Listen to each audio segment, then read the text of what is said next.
Pour le gouvernement, il s'agit de faire du secteur agricole un puissant réservoir de main-d'œuvre et d'emploi pour les jeunes et de promouvoir la production locale des denrées de base, manioc, arachide, maïs, soja. La liste n'est pas exhaustive pour la satisfaction des besoins locaux. Outre le fait qu'ils peuvent vendre, avoir de l'argent, ce n'est pas seulement l'argent qui intéresse les populations, c'est savoir que ce qu'ils font est utile quelque part. Et le besoin de ce qu'ils font est ressenti quelque part. Voir le Premier ministre descendre, sur instruction du président de la République, suivre leur travail, constater de ses propres yeux ce qui se fait et leur témoigner cette reconnaissance du gouvernement, c'est une forme d'encouragement. Et je peux vous dire que ça va les amener à s'investir davantage.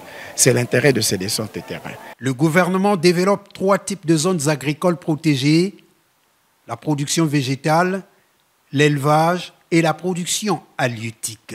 Le président s'est toujours préoccupé de la manière dont les populations doivent s'investir dans l'agriculture.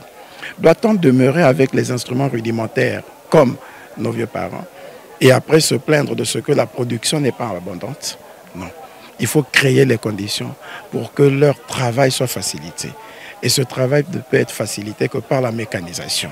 Vous avez vu le grand programme déployé par le ministère de l'Agriculture pour mettre les tracteurs à la disposition des coopératives.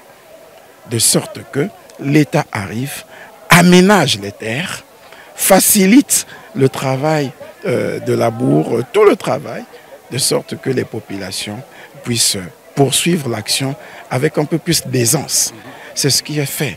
C'est ce que vous avez vu à Wando. Vous avez vu un terrain totalement labouré. Ça ne se fait pas à la main. Ça se fait avec les tracteurs, ça se fait par la mécanisation. Et ça, c'est important. Anatole Colini Makosso renchérit en disant que nous sommes là dans la matérialisation de la vision du chef de l'État.